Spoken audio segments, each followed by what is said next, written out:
animo que abran sus Biblias a Éxodo 25. Éxodo 25. Éxodo es el segundo libro de la Biblia. Génesis, Éxodo. Muy bien. Y hoy voy a intentar ayudarles a entender lo que es el tabernáculo. ¿Ok? Pero y también nota que mi voz no es tan alta y chillona. He bajado de tenor a un poco a barítono. No sé por qué hay algo ahí en el aire que nos está agarrando acá. Pero vamos a tener un tiempo bien con el Señor. Oramos. Padre, venimos ante ti en esta mañana reconociendo que te necesitamos. Somos seres muy, pero muy dependientes. Y reconocemos que tú eres el Dios alto, supremo, majestuoso. Y Padre, en nuestro intento de exponer tu palabra, pido que tú guíes nuestros corazones. También aviva nuestros corazones y nuestra alma y danos más ímpetu para seguir en pos de ti. Gracias por lo que has hecho por nosotros y cómo nos muestras quién eres. Te damos este tiempo en tus manos, en el nombre de Jesús. Amén. Las últimas semanas hemos estado hablando de la santidad de Dios, pero enfocándolo en el libro de Éxodo. Y en Éxodo hay 3 grandes hitos o eventos que suceden. Un poco para que ayudarles a entender qué significa el libro. Primero, ¿cuál fue el primer hito, evento grande en Éxodo? ¿Se acuerdan? La salida. Por eso el libro de Éxodo se llama Éxodo. Muy bien, están captando, ¿no? Fue la liberación del pueblo de Israel de Egipto con las 10 plagas y cuando cruzaron el Mar Rojo en tierra seca. Ahí Dios mostró que era superior sobre todos los reyes, todos los dioses de Egipto. Después, el segundo evento, ¿cuál fue? De repente no se acuerdan. Fue la manifestación de Dios en el Sinaí, en el cerro, en el desierto. Dios se mostró y fue uno de esos terremotos que hace que los terremotos de Arequipa queden chicos. Dios se mostró y ahí también entregó la ley. Pero también el tercer gran evento que vemos en Éxodo es la construcción del tabernáculo. Es la construcción del tabernáculo que abarca los capítulos 25 hasta el 40, con una historia ahí metida de un becerro de oro, que por cuestiones de tiempo no voy a poder tocarlo pero en su totalidad, pero quiero que entiendan lo que está pasando acá. Perdido en estos 3 eventos grandes de Éxodo, a veces pensamos que Éxodo simplemente es un libro de eventos, pero no es así. El tema principal de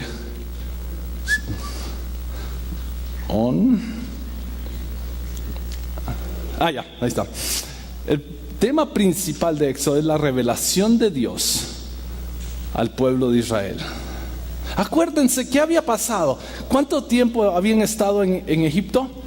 400 y pico de años estaban escondidos en Egipto, trabajando como esclavos.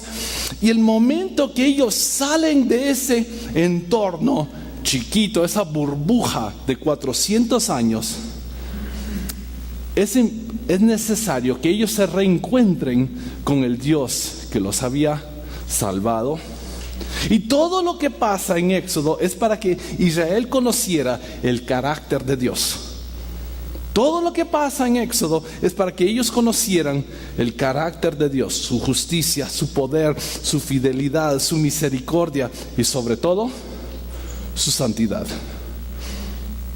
Todo lo que pasa, ahora cuando lo lees Éxodo, ten eso en mente. Todo lo que está pasando es para que Dios se dé a conocer al pueblo.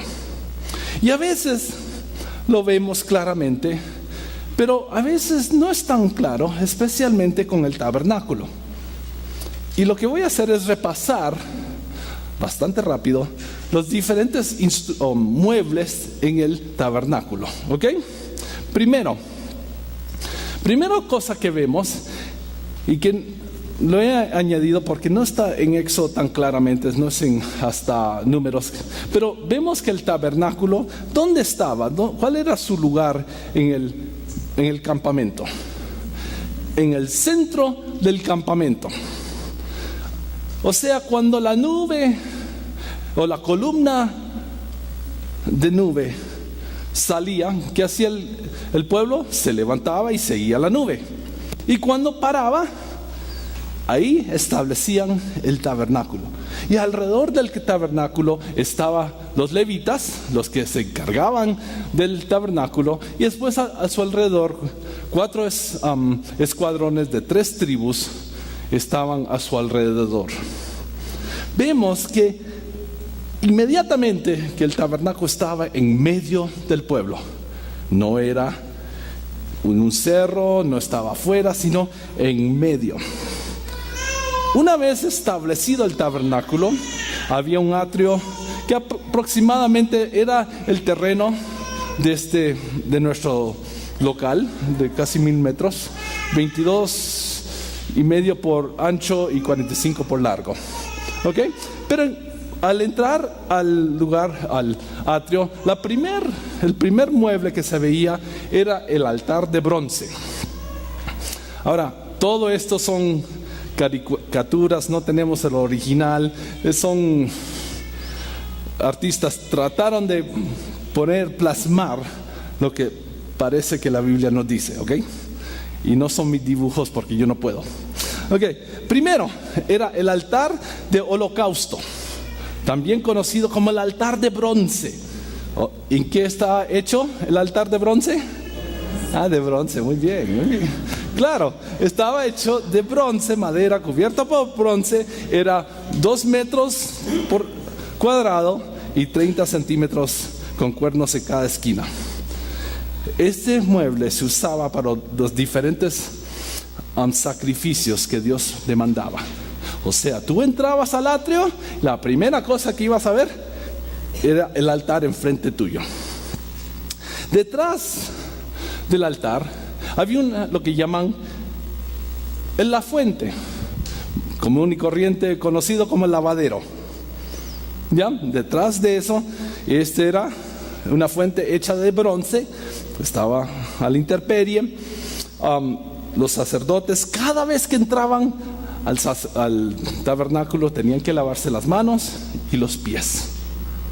Era necesario que ellos entraran limpios al tabernáculo. Una vez entrado al tabernáculo, a mano izquierda estaba el candelabro. Como ven, el candelabro con 7 lámparas. Y su propósito, por un lado, era práctico para alumbrar el tabernáculo. Pero como vamos a ver, tenía otro significado mucho más fuerte.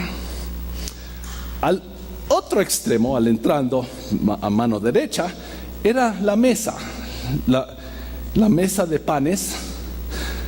Esto era una mesita de 90 centímetros de largo, 45 de ancho y 70 de alto. Una mesita no tan grande, con pan sin levadura.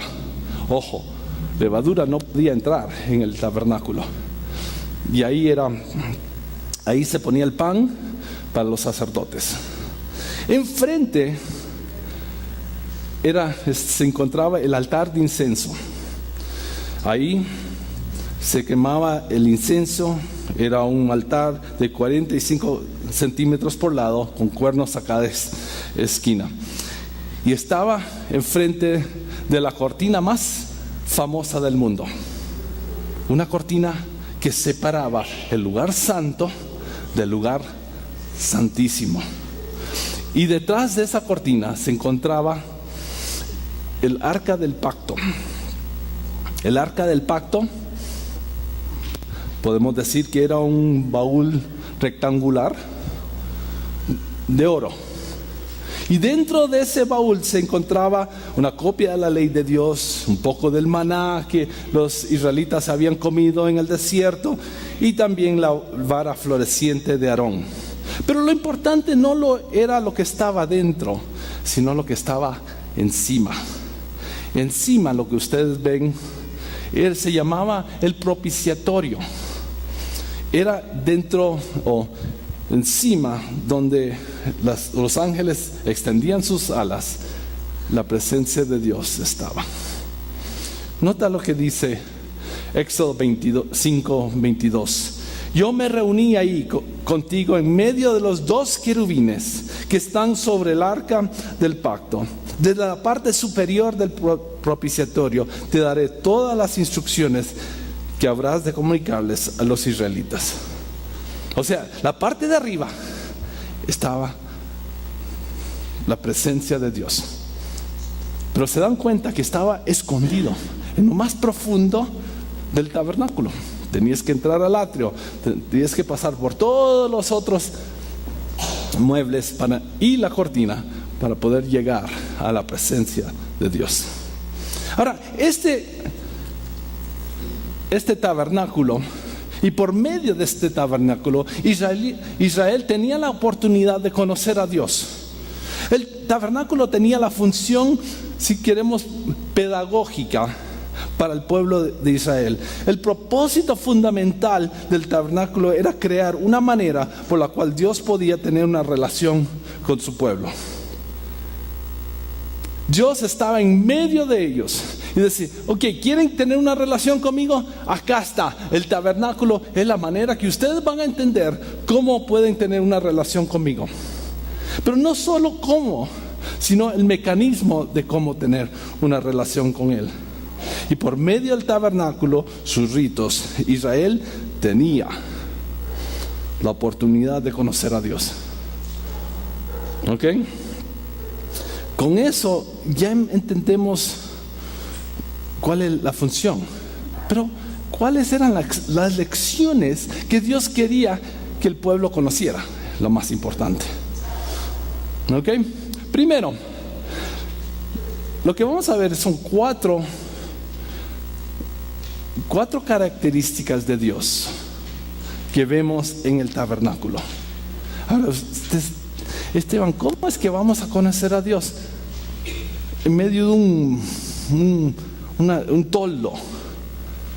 Pero la cosa es que como Dios lo había organizado, Él se estaba dando a conocer. La primera cosa que conocemos o que aprendemos es que Dios está presente. Está presente. Cuando Dios, rebobinemos un poco. Cuando Moisés estaba en el desierto, ¿se acuerdan que él se encontró con un arbusto? ¿Qué estaba pasando con ese arbusto? Estaba quemando, pero no se consumía. Y en esa conversación entre Moisés y Dios, Moisés le dice: y ya, voy a regresar a Egipto, pero ¿cómo te llamas? Y ahí Dios le dice: mi nombre es Yahvé o Jehová.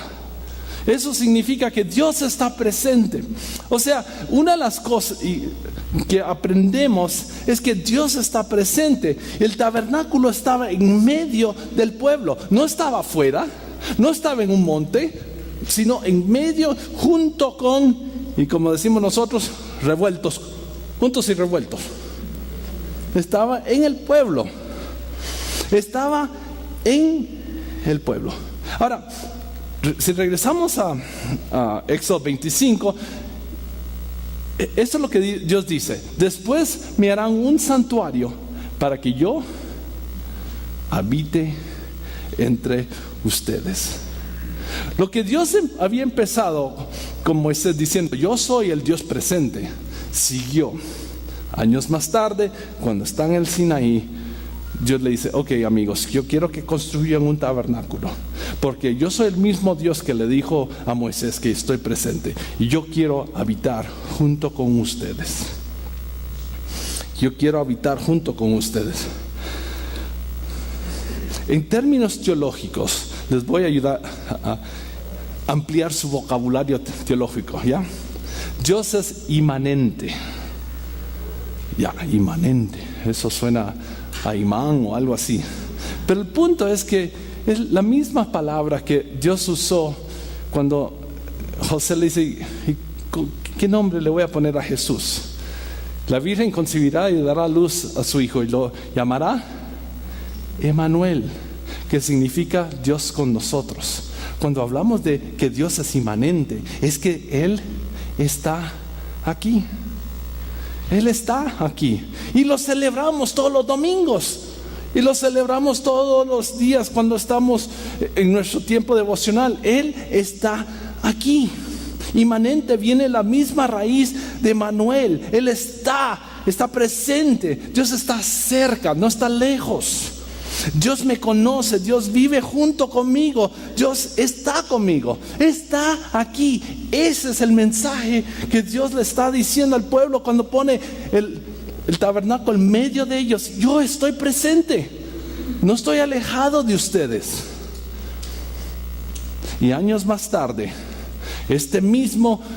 la palabra tabernáculo llegó a usarse acerca de Jesús. En Juan 1:14 dice, el verbo se hizo hombre y habitó. Ahora Dios habita junto con nosotros. No tenemos un tabernáculo, sino que su espíritu vive acá y está presente. Y ese verbo habitar tiene la misma idea y Dios hizo tabernáculo con su pueblo. La primera cosa para que Dios le está queriendo decir a los israelitas es que estoy presente, no estoy lejos, estoy ahí. Más adelante vamos a ver qué implica esto para nosotros. Pero la segunda cosa que vemos en todo el tabernáculo es que Dios es santo. En Éxodo 25:8, el mismo versículo dice, después me harán un santuario. Para nosotros santuario, de repente hemos visto demasiadas películas, hablamos de santuario, un lugar de descanso, ¿no? Un lugar de seguridad, de tranquilidad. Pero en el Antiguo Testamento, santuario era un lugar santo, un lugar separado. O sea, todo el tabernáculo era santo, o estaba separado para relacionarse con Dios, con ese Dios presente y santo. O sea, si podemos ver todos los detalles del tabernáculo, sí, eran palos, eran telas, eran pitas, eran sogas, eran cortinas. Pero ¿sabe lo que lo hacía santo? Es que Dios estaba ahí y estaban separados para Dios. O sea, no era un toldo normal, estaba separado para Dios y solo para eso. Por eso los levitas eran los únicos que tocaban eso, nadie más. Los guerreros de Judá ni tocaban nada, no tocaban nada del templo. Ahora, la gran pregunta es, ok, Esteban, por años he venido a la iglesia y me dicen que Dios es santo, pero ¿qué significa que Dios es santo? Y hay dos.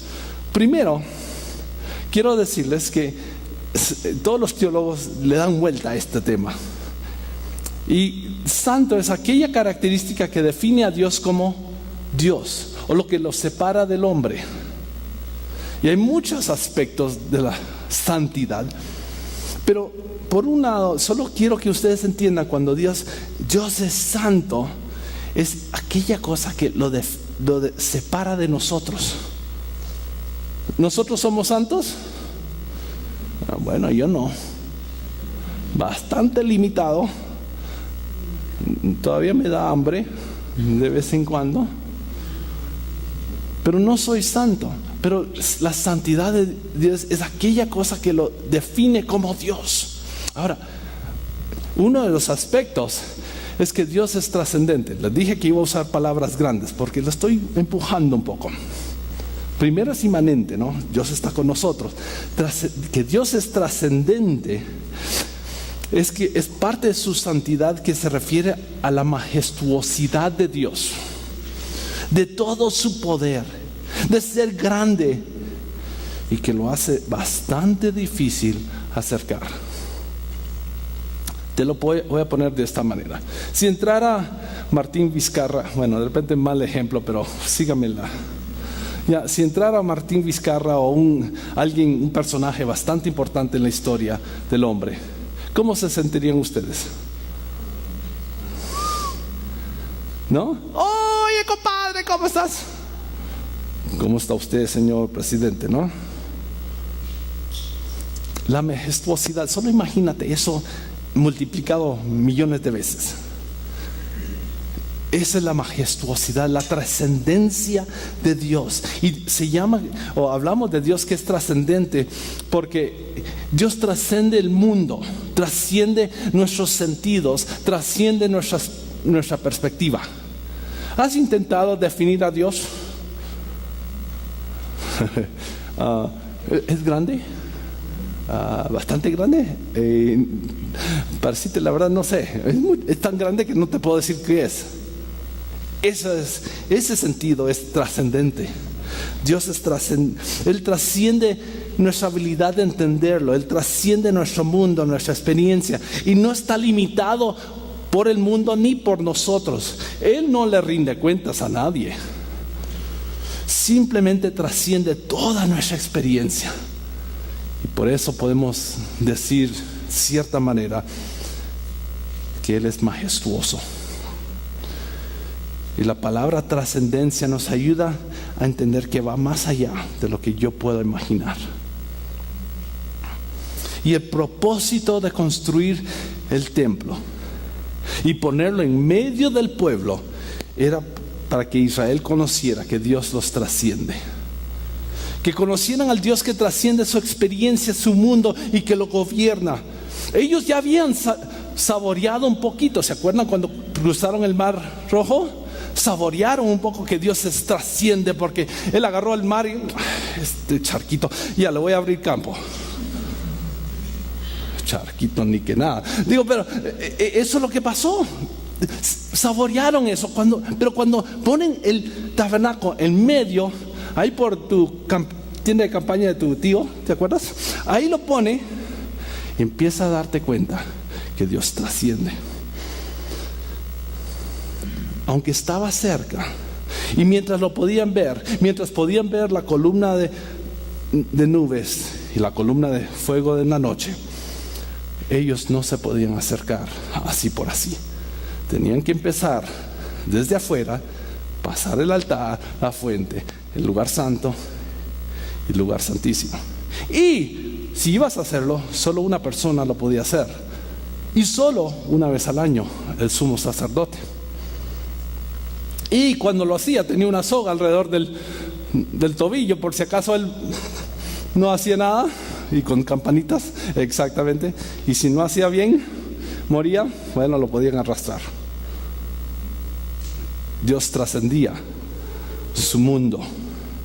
Y la creación y el diseño de la construcción del templo tenía el propósito de ayudar a Israel y ayudarnos a nosotros, que Dios es trascendente. Pero también parte de su santidad, y es más lo que nosotros estamos acostumbrados a decir, es que Dios es puro. La santidad tiene un aspecto moral.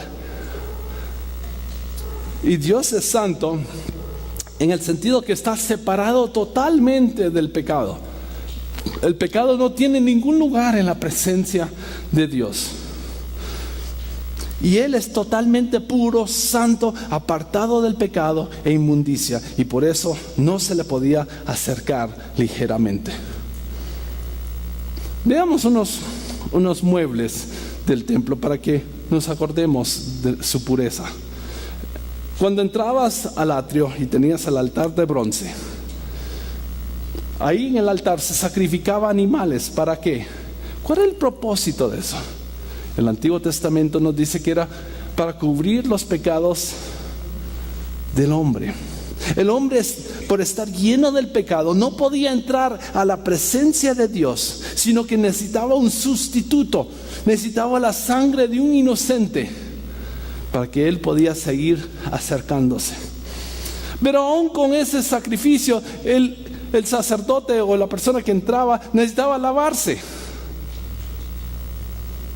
Tenía que lavarse las manos en la fuente, porque la pureza de Dios demandaba la pureza del hombre.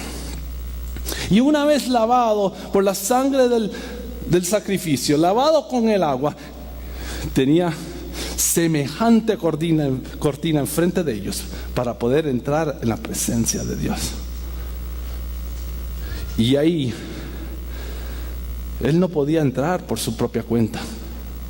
No podía entrar como le daba la gana.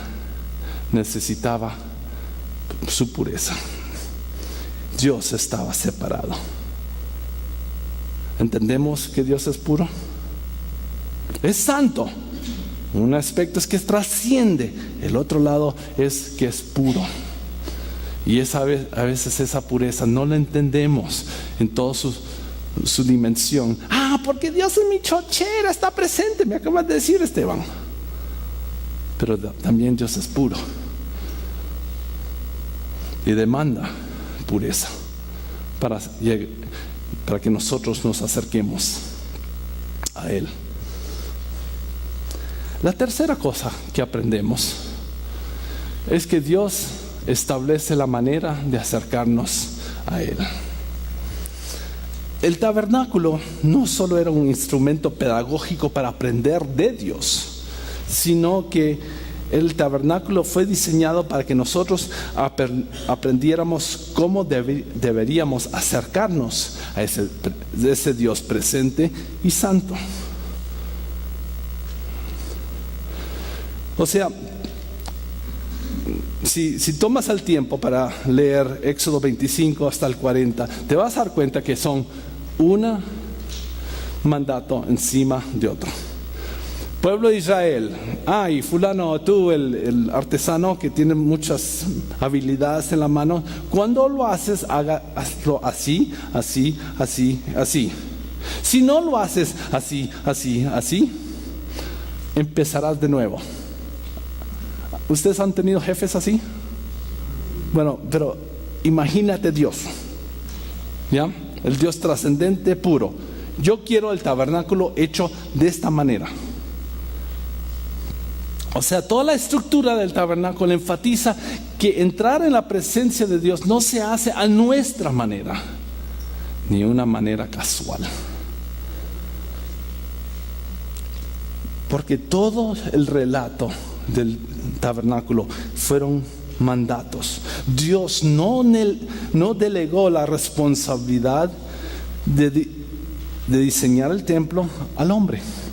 No dijo: hey Moisés, invéntate algo, a ver cómo te va.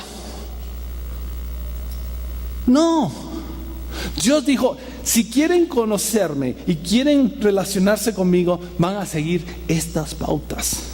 Dios no nos dio el privilegio de inventarnos una manera a Él. Dios no solo se reveló, sino que también reveló la manera que nosotros deberíamos seguir para acercarnos. Esto es sumamente importante, porque el tabernáculo está basado en la revelación de Dios y no es nuestra idea.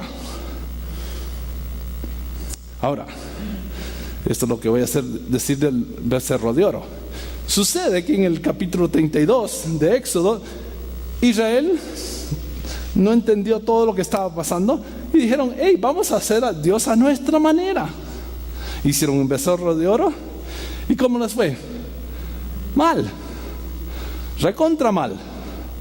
Porque ellos se inventaron Dios y se inventaron una manera para acercarse a Dios. Y Dios está diciendo, no, yo soy Dios, soy Dios presente y santo.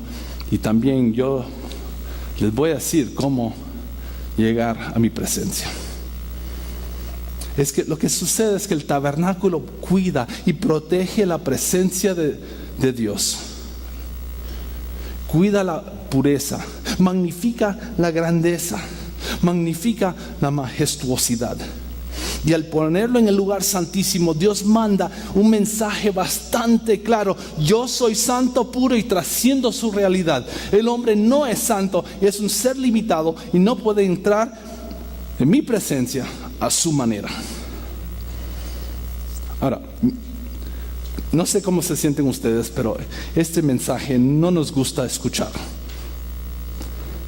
¿Quién se ha creído Dios? ¿Quién se ha creído? Él es un mito. Es un mito, es una imagen que yo he creado. No nos gusta que alguien nos ponga la ley. ¿Cómo es en el Perú? El que pone la ley pone la trampa, ¿no? Debe haber una trampa por ahí. No nos gusta escuchar eso. Tampoco le buscamos la sin razón. Hasta buscamos exonerarnos de la ley diciendo que eso no aplican a nosotros. Desde la política hasta la cancha de fútbol, a nuestro lugar de trabajo, argumentamos que la ley no es con nosotros, es con el otro. Yo no lo fauleé. No, solo le arranqué la rodilla, pero yo no lo fauleé. No, la política, yo no quise hacer eso. Pero lo mismo hacemos con Dios. Trabajamos de bajarle unos cuantos escalones de su santidad y subir unos escalones de santidad a nosotros para que estemos igual. Pero ¿sabes cuál es el resultado? Es que tratamos a Dios como trivial, mundano y común y corriente. Y el tabernáculo está diciendo: Dios no es así. Dios no se trata así. Nuestra adoración tiene que ser congruente con la persona de Dios. ¿Estamos claros? Repasemos otra vez los muebles. El altar apunta a la necesidad de derramar sangre por los pecados para entrar a la presencia de Dios. Solo podemos entrar a la presencia de Dios con la sangre de inocentes cubriéndonos a nosotros. La fuente nos muestra que solo podemos acercarnos a Dios siendo lavados. El candelabro apunta a la necesidad de una luz que ilumine nuestros pasos, y solo podemos acercarnos a Dios por medio de su guía y luz. La mesa de los panes apunta a que nosotros tenemos que acercarnos a Él reconociendo que Él y solamente Él satisface todas nuestras necesidades. El altar de incienso que se quemaba constantemente nos ayuda a entender que solo podemos acercarnos a Dios con oraciones, plegarias y en dependencia de Él. Dios, en el medio del tabernáculo, nos dijo: este es el camino para acercarse a mí. Dios no nos dio el lujo de inventarnos una manera, porque Él es santo y puro y nosotros no.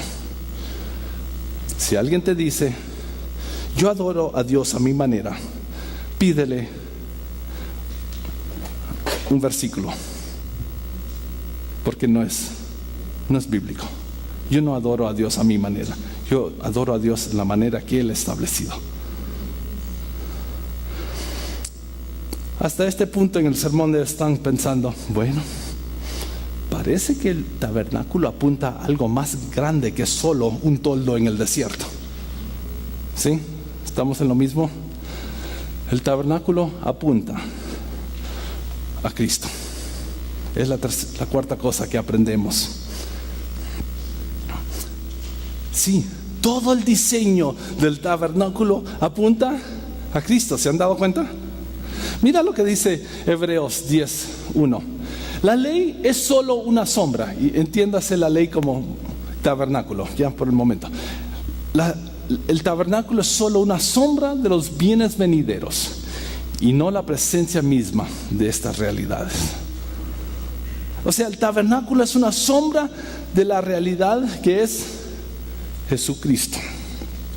Nosotros que vivimos el lado futuro de Cristo y miramos hacia atrás, ¿qué vemos primero? A Cristo. Él es la realidad. ¿Y qué está detrás? La sombra, que es el tabernáculo. Nosotros, al ver el tabernáculo, lo que estamos viendo es la sombra, el reflejo de quién es Jesús y qué hizo Él por nosotros. Hasta podríamos decir que no solo el tabernáculo apunta a Cristo, sino que Cristo supera el tabernáculo.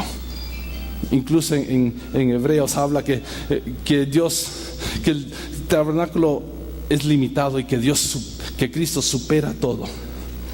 Veamos otra vez los muebles para que vean. El altar, que apuntaba, el altar de bronce, apuntaba al derramar sangre por los pecados al entrar en la presencia de Dios. ¿Y quién es ese altar?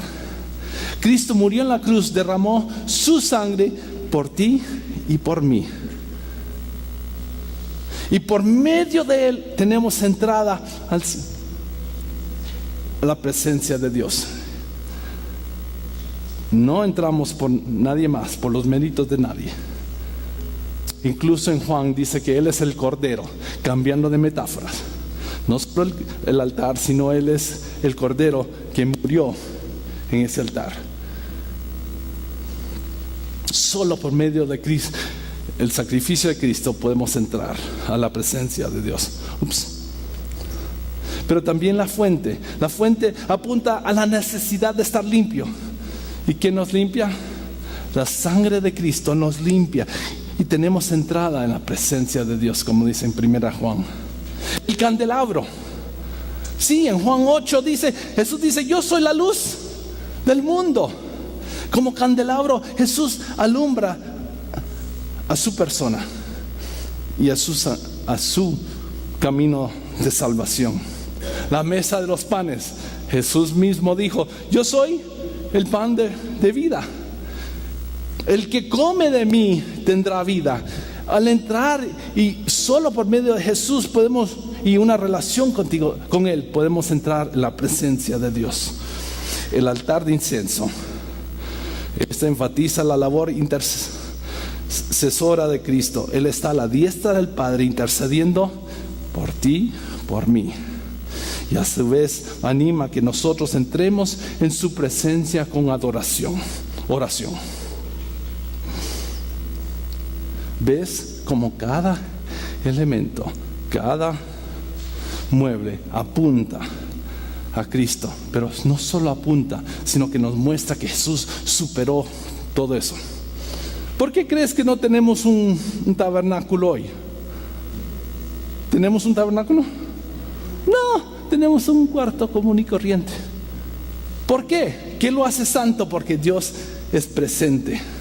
Podemos adorarlo como el Dios trascendente y puro, pero no tenemos que entrar no traemos nuestros becerritos todos los domingos a matarlo, porque Cristo ya lo hizo todo. En Hebreos 9:14, fabuloso, dice: si esto es así, si el tabernáculo y todos sus ritos es así, ¿cuánto más? ¿Notaron el énfasis? ¿Cuánto más la sangre de Cristo, quien por medio del Espíritu eterno se ofreció sin mancha a Dios, purificará nuestra conciencia de obras que conducen a la muerte, a fin de que sirvamos al Dios viviente? El tabernáculo nos muestra quién es Dios, pero es Cristo que abre el camino y dice: yo soy el camino, la verdad y la vida, síganme. Yo voy a purificarles y los voy a llevar a la presencia de Dios a fin de que sirvamos al Dios viviente. Amigos, tú ni yo lo podemos hacer de nuestra manera. No somos santos, no somos trascendentes. Pensamos que sí, pero no. El único camino al Padre es por medio del Hijo. Esto es lo que aprendemos en el tabernáculo. Ahora, ayer estaba pensando, una de las tareas más difíciles del predicador es cómo termino. Pero yo quiero guiarles en un tiempo de confesión. Lo que he hecho es, tengo 1, 2, 4 cosas que debemos confesar.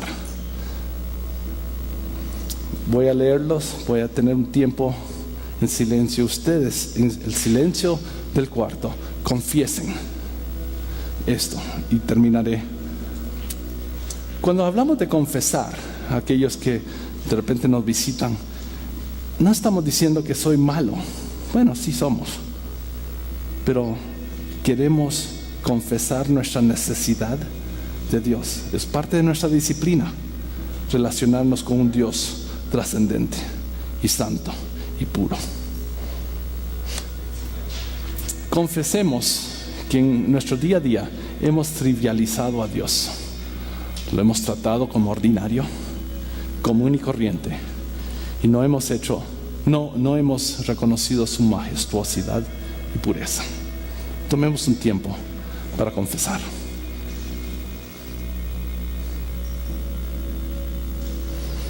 Segundo, confesemos que no hemos reconocido su presencia constante en nuestras vidas. Hemos actuado independiente de Él. Él está presente. Confesemos esto.